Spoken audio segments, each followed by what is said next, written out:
Okay, I'm at the back of the car now. Going to take out the lower, I think it's called a strut there.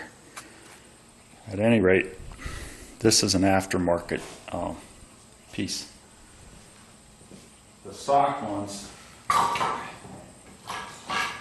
have a concentric bolt over here that you turn it in order to move this in or out to adjust the camber on the wheel on the back. It's bolted over in here to the shock mount. That is a 15/16 socket on it. I've already removed the cotter pin.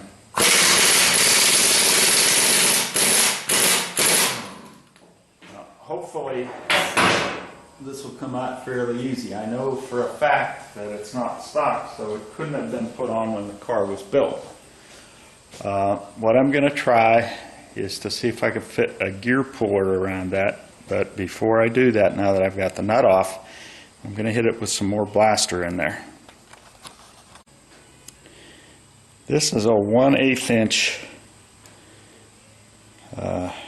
NPT pipe cap. Okay, you can get them at Home Depot, etc. Or they will sell you a shock mount removal tool. What it does is it screws on over this to protect the thread. Okay, I did beat on this a little bit just to try it out, but only, I don't know, less than 10 swings, and it started to move. So just move it out, unscrew it a little bit.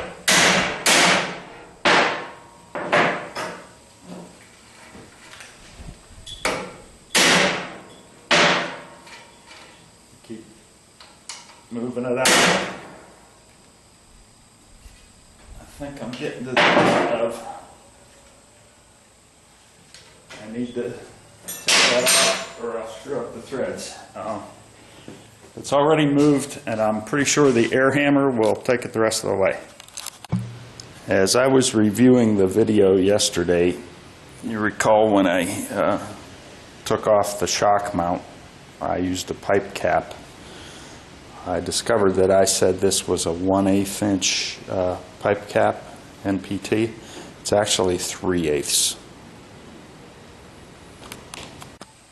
Okay, I'm ready for a little bit of air hammer action.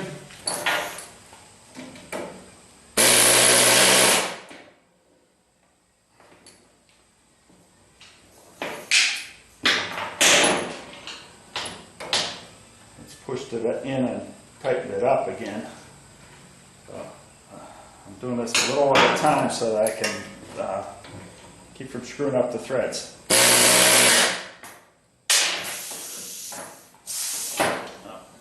That's all that's going to do.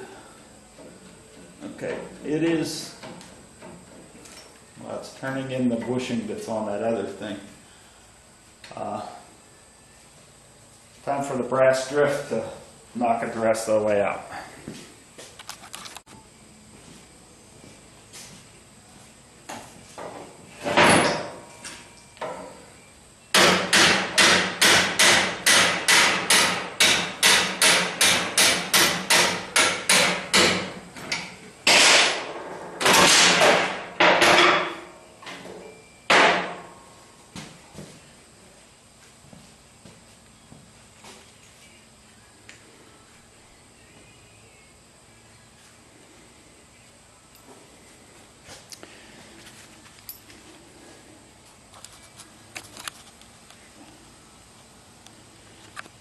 Okay, this is the shock mount. Hopefully we can get a good view of it, but there's a flat side on there, and there is a corresponding flat side on the mount.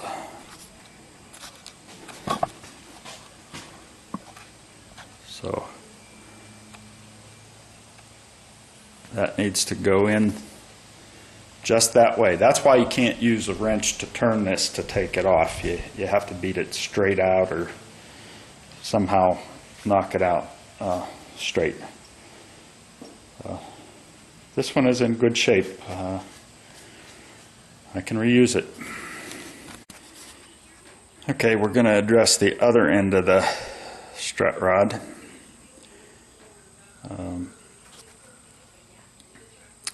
That has 5/8 inch head bolt going through and an 11/16 nut on the front side of the car. So I'm going to get the impact wrench on 11/16. Hold it with a 5/8.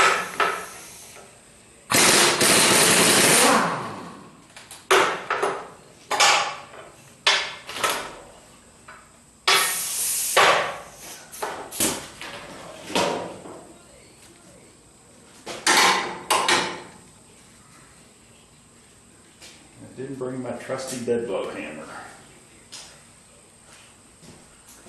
I'm going to try with that first.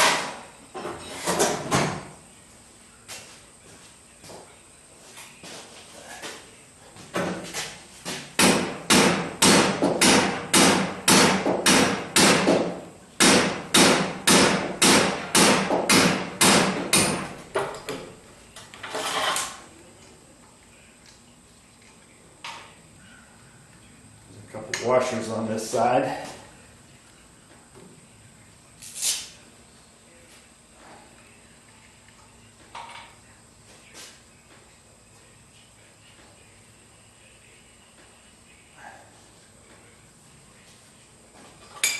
See, I'll try to turn it first from the back side. That might help to free it up. It is able to turn, but I don't know if that's turning the bushings in there next to the line joint.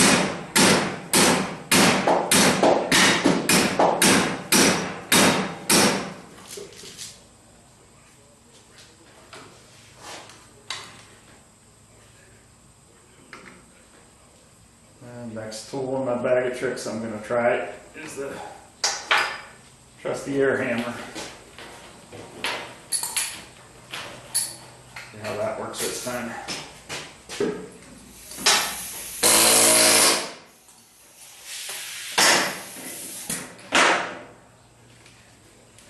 I never much liked that tool. I'm starting to love it.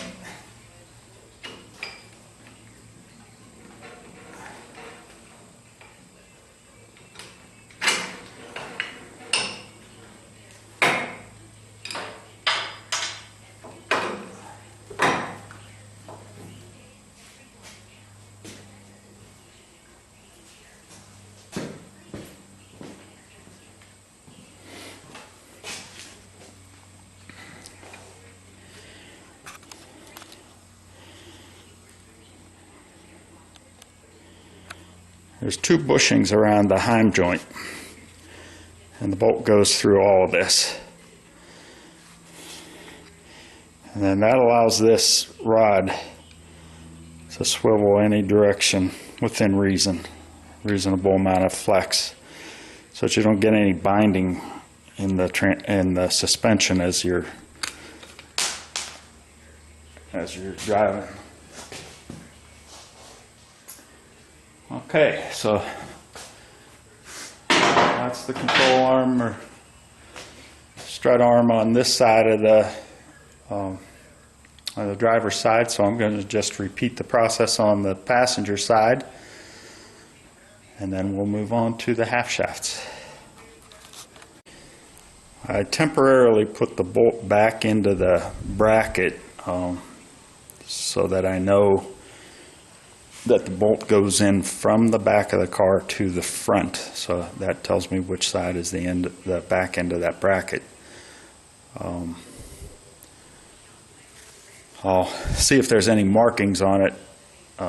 It's basically U-shape, and the open side of the U points down. So that would give me another clue as to how it goes.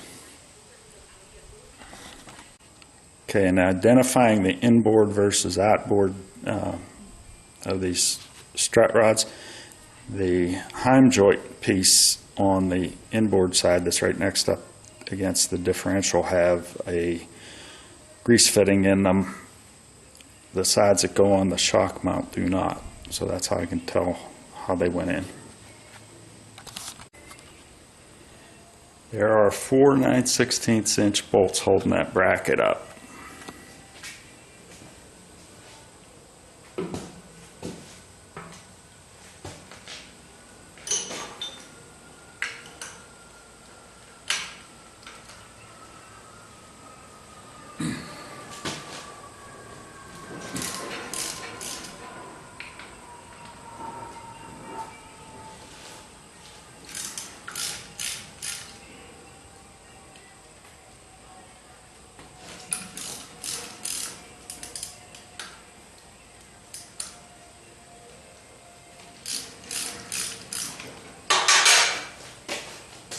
Okay, all 4 are broken loose. It's just a matter of removing them, and that'll be off. Okay, this bracket has a part number right there. If you stand on the left side of the car, looking toward the right, and you can read that part number, that's how it goes up into the car.